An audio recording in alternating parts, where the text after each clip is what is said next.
Hello, Pinoy friends! Ang daming gustong pumunta dito sa Taiwan to work. Pero teka, watch mo muna to before you decide and before ka mag-resign dyan sa work mo. Kakayanin mo ba? As a permanent resident here in Taiwan, I am lucky because I only need to work from 8 to 5, Monday to Friday, with 1 hour of rest. But for most of the foreign workers, they usually work 12 hours to 16 hours a day. And sometimes they only have 20 minutes, 30 minutes, or 40 minutes break. A lot of us usually work in a factory, mostly electronics, food industry, textile, and sometimes sa construction. At iba-iba ang time ng pasok nila. Merong morning, afternoon, or graveyard shift. Minsan, ang tulog mo lang 5 to 6 hours a day. Even during holidays, need nyo mag-work. Siyempre, wala ang mga tsekwa. And then, after 14 days, at saka lang kayo makakapag-rest. So, yung iba, ang feeling nila, zombie na sila. In our company, we are of different nationalities. May Taiwanese, Vietnamese, and Filipina. Ako yun, nag-iisa lang. And in other company, they have Thailanders, Indonesian, Cambodian, at Indian. Swerte ka if mga Indonesian or Indian ang kasama mo because they can speak and understand English at medyo gentleman. Pero kapag mga Vietnamese, sign language na lang ang peg nyo. Nakakatawa minsan, pero mas madalas mapofrustrate ka talaga. Let's go guys to the second floor and I will show you my department. Dito sa second floor ay ang aming QA department at ang warehouse. If before, sa Pilipinas, ang work ko is a secretary, dito I work as a warehouse clerk. It's a good thing hindi ako napunta sa production. Mahirap kasi doon. Kailangan nakatayo ka for 8 to 12 hours. Merong quota at kailangan mo mag-operate ng machine. Kaya saludo ako sa mga friends ko na 16 hours a day kung nakatayo. Ang gagaling nyo. Ako, my responsibility is to prepare the products for deliveries. Yan, lahat ng boxes na yan na nakikita nyo. Ako nag-prepare nyan. At pag-schedule na ng pick-up, I will make hila-hila all the paletas going down to the first floor para sa pick-up.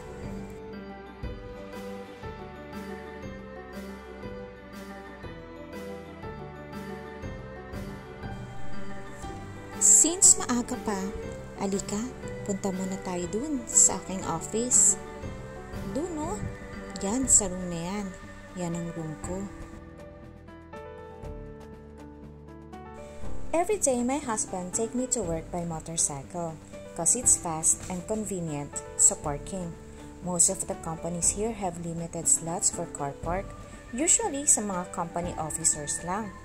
So for the foreign workers, they often buy second-hand bicycles, ride a taxi or bus by their own expense, but there are some who prefers to walk since it's free and can save them money.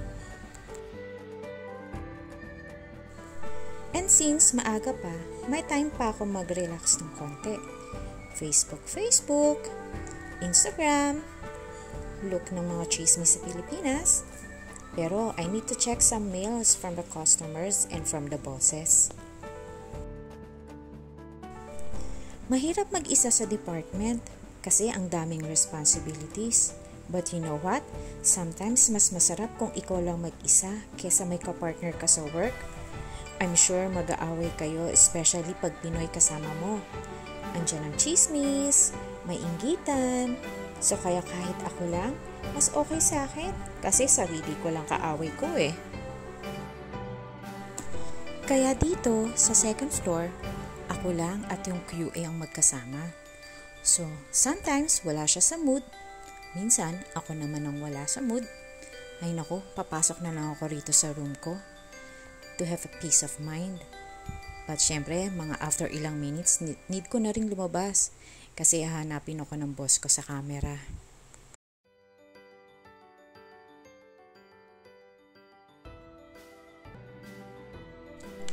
It's already 8 o'clock and it's time to work. Ayan, I need to put labels sa mga products. Dapat tama lahat. From parts number, product name, at delivery date.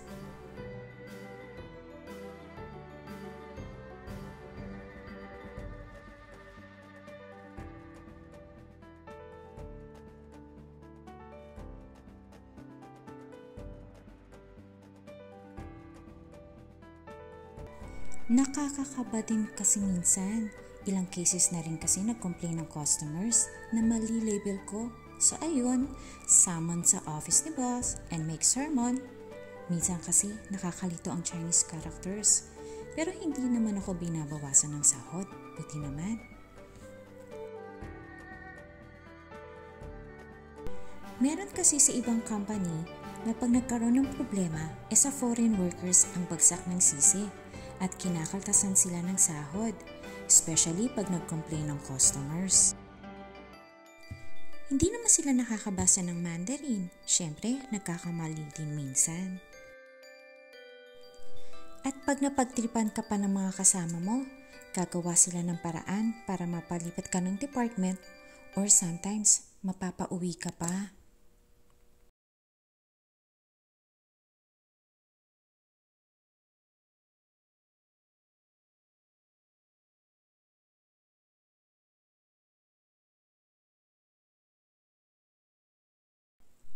Here sa work ko, pagpagod na ako at masakit na balakang ko sa kakabuhat ng mga boxes, punta muna ako sa office ko.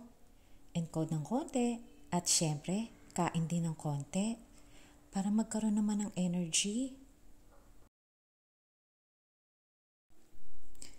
Sa ibang company kasi, bawal kumain during work hours.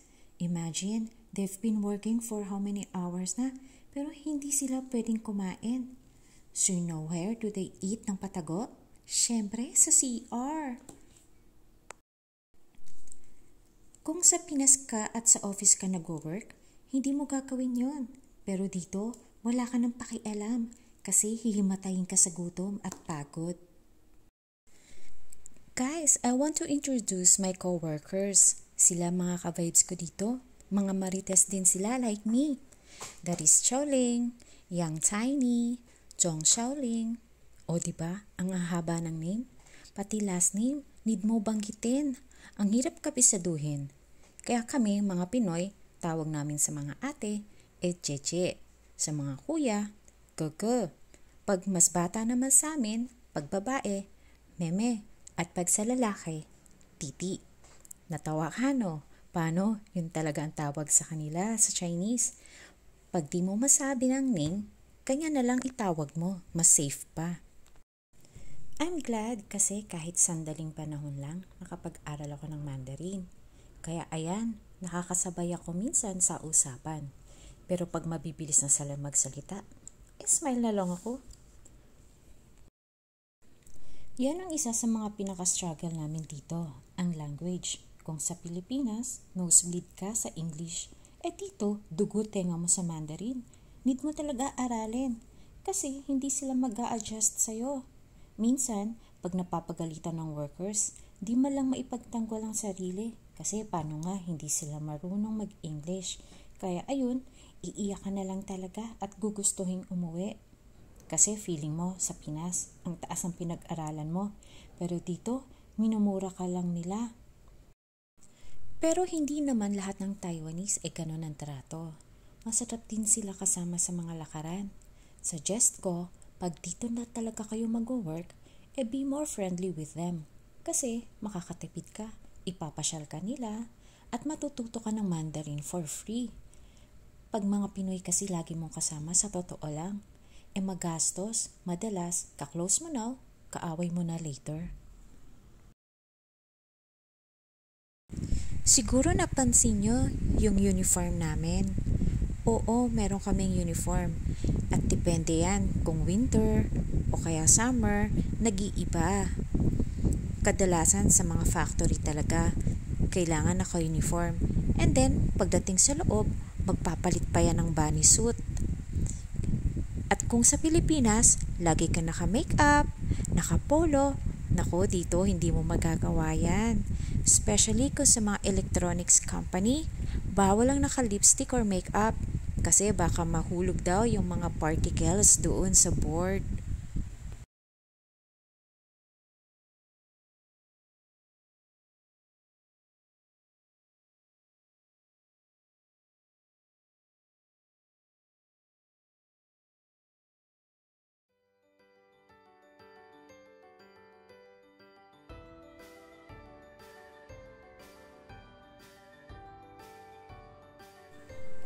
Today is delivery day.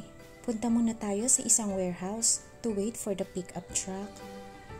Tulak ko yung cart kasi I need to store some stocks doon. Ikaw, kakayanin mo bang lumabas ng ganito? 'Di ba? Parang degrading kasi sa atin, shopping cart ang tulak mo eh.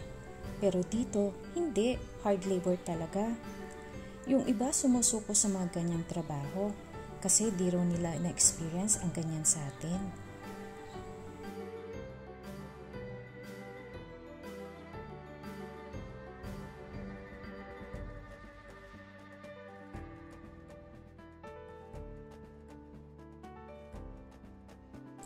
But you know what guys, dito sa Taiwan, ang mga construction workers, drivers, katulad niyang sa truck, sa bus, sa mga taxi, garbage truck, ang lalaki ng sahod ng mga yan.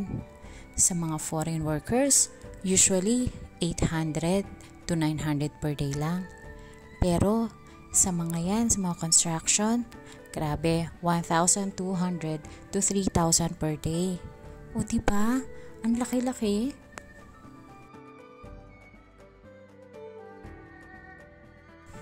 You know what guys? Pansin ko lang dito sa Taiwan, walang class A, class B, or class C na tao. Lahat pantay-pantay. Minsan nga hindi mo alam yung kausap mo may-ari pala ng isang company. Alam mo kung bakit? Kasi napakasimple ng mga suot. Daig pa ng mga Pilipino.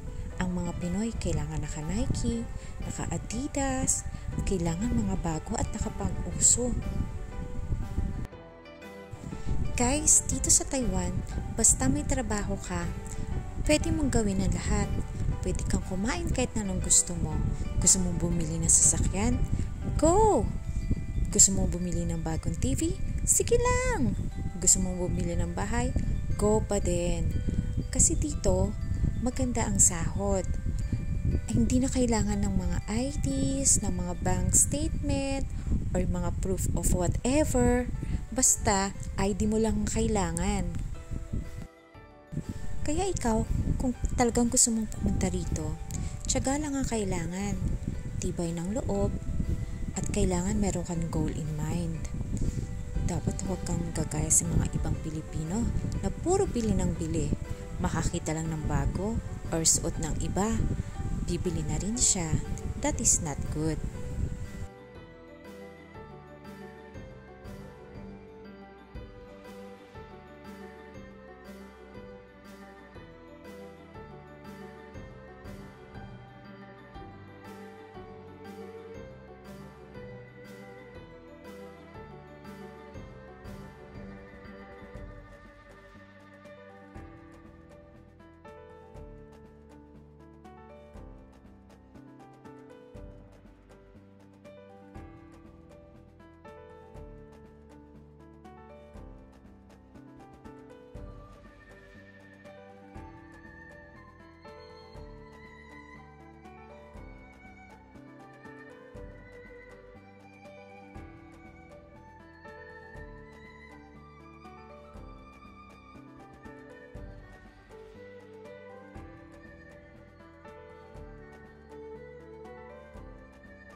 So ayun guys, after ko mag-out ng mga products, go back na naman ako dito sa aming main office.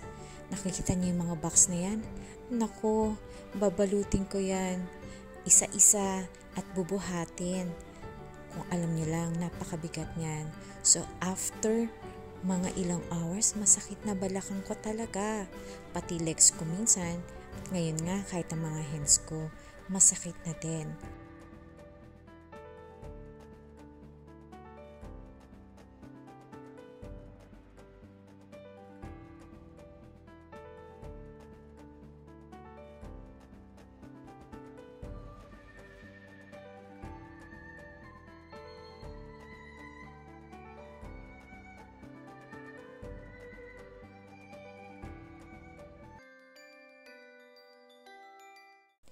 Ayan guys, nakagamit ka na ba nito sa Pilipinas?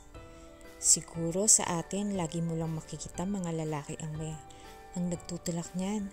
Pero dito, nako, no matter what, babae ka man or lalaki, dapat marunong kang gumamit yan.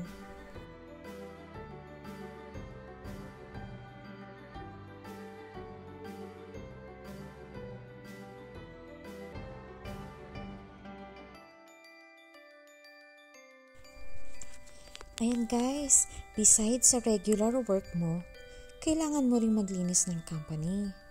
At least ako, pawalis-walis lang, papunas-punas lang. But before, I remember, nung sa electronics company pa ako nag-work, grabe, mga machines ang lilinisin namin. 8 hours yun. Kasi minsan walang magawa. So instead na pauwiin kami, ganun ang pinagagawa sa amin. Minsan, 1 whole week, wala kaming ginawa kundi maglinis ng machine. Nakakapagod yun bawal kasing umupo eh. Minsan, nakakasama ng loob kasi kaming mga foreign workers, naglilinis ng machine, nagpupunas, tapos makikita mo ang mga tsekwa. Andun lang nakaupo, nagtatawanan, nagkukwentuhan. Naku, maiinis ka talaga at maiisip mo, bakit ko ito ginagawa? Sa Pilipinas, meron kaming yaya, meron kaming maid.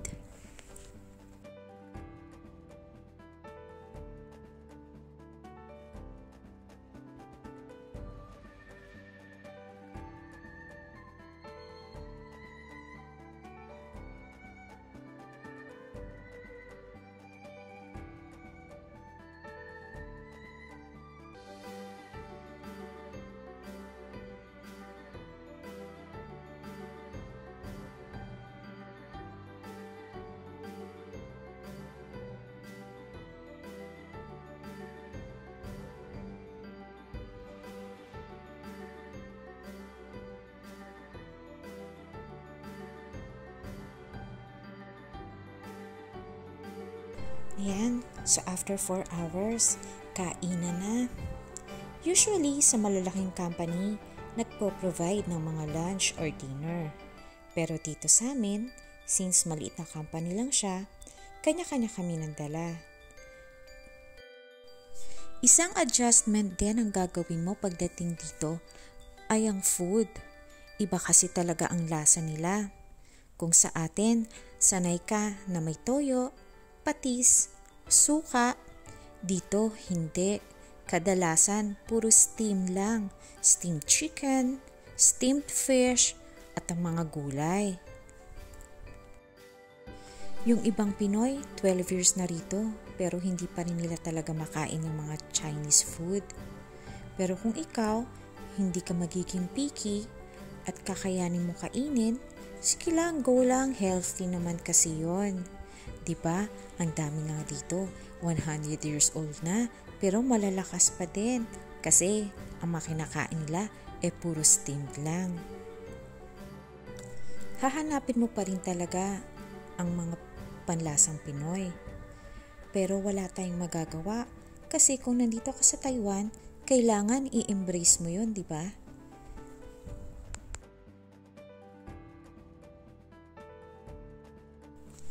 Ako, nagbabaon talaga ako. Kasi sayang naman yung mga tira sa gabi, hindi na uubos. At saka, pag gumili ako sa labas, ang mahal na. Especially right now, halos nagtaas ang lahat ng bagay. Sayang naman yung 150 para sa isang araw na lunch, diba?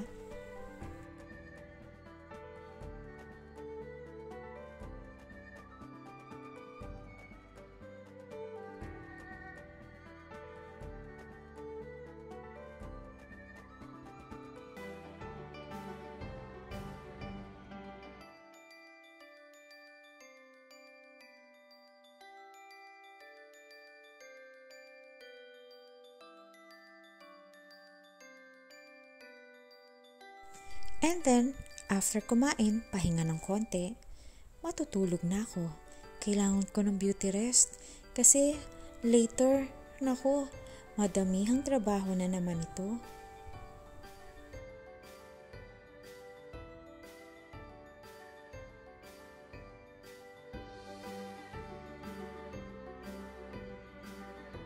So ayun guys, pagising mo ng 1 o'clock, ayun na naman, ulit na naman ang gagawin mo.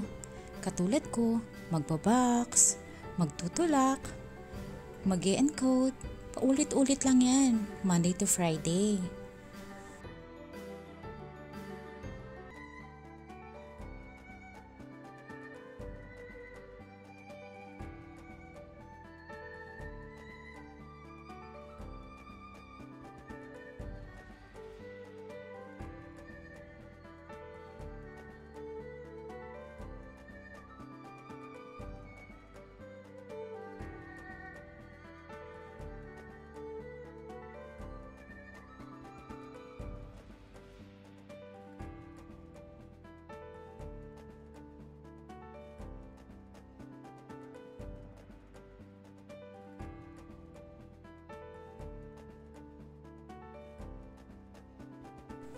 O ayan, I gave you some things to ponder. Kung mag-a-apply ka pa rin papunta dito. Pros and cons. Sa Pinas, andyan ang family at friends mo. Pag nahirapan ka, meron kang matatawagan at malalapitan. Pero yun nga lang, ang ipon mo, konti lang. Dito sa Taiwan, you're on your own, malayo sa family at di mo sure kung sino talagang kakampi mo. Minsan, may discrimination at hard labor ka talaga. Pagbalik mo sa Pinas, baka mahirapan ka na maghanap ng work kasi tingin nila sa'yo, factory work experience ka lang. But I'm sure, kung magaling ka mag-handle ng pera, in 12 years, ay nako, magiging milyonaryo ka. Ayan, 5 o'clock na. Uwian na. Thank you nga pala sa mga nag-watch ng video. I hope nagustuhan mo. And before I sign off, shout out nga pala sa mga friends ko from Suling Church. Mabuhay kayo! Till my next video!